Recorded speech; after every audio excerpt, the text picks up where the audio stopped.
Ian, could you get your thoughts on the game this night and yourself's performance? Yeah, I thought a lot of kind of grit and determination, to be fair, from us, especially defensively. The start of the game, we let that kind of get us. There was 19 sets in the first 20 minutes, and they had 15 of them, or 14 or 15 of them, which kind of tells you its story. If you're going to keep defending that many sets back to back, you're going to concede points, and Wigan are too good a team to be given an 18-point start to. But I thought the way we responded from that, especially with Adam Milner being sin-binned as well, I thought showed really, really good kind of character. And then we started to show a little bit more of us when we started to get into completing some sets, and we're going set for set with them, and then we scored post points on the back of it, which we turned obviously into a decent game at the back end. But then again, one of our errors, or probably our skill, kind of let us down, kind of coming out of yardage, to be fair, which made it a little bit beyond us.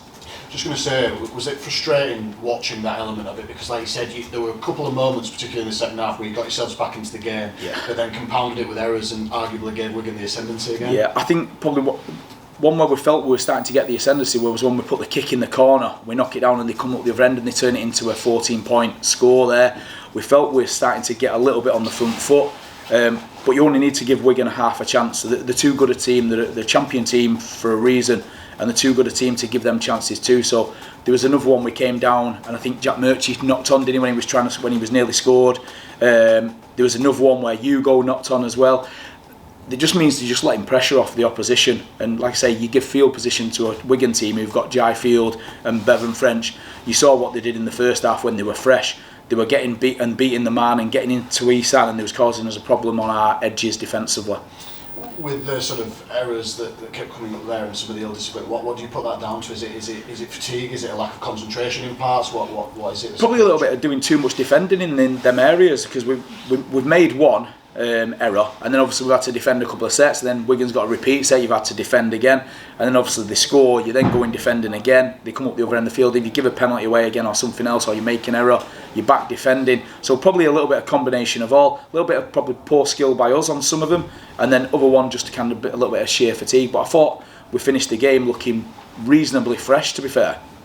You made the decision to play Jake Connor and Tuilawa here at 18th man.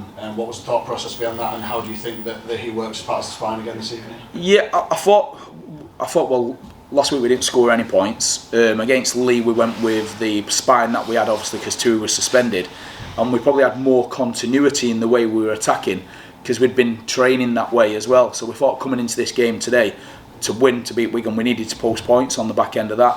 And obviously the team that played against Lee posted points. Again, we've posted points here today.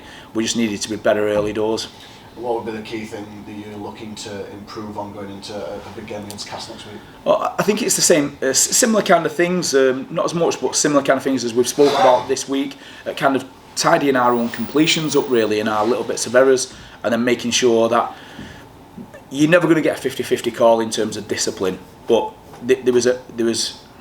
there's probably, like I say, there's a few calls there where you'd like to think you'd get the benefit of the doubt on them, but you don't. We've just got to deal with that. It's a real mentality to be able to deal with that when you're away from home. Just lastly from me, Matty English has looked to suffer quite a nasty looking head knock. Firstly, how is he?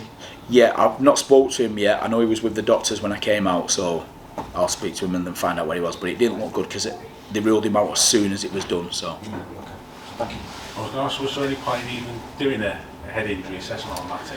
No, I think, like I said, the doctors are with him now. They ruled him out straight away and just said he's not coming back there. Our doctor's really good, to be fair, mate, and he ruled him out straight away. So you'll probably count him out now for the next 12 days on that.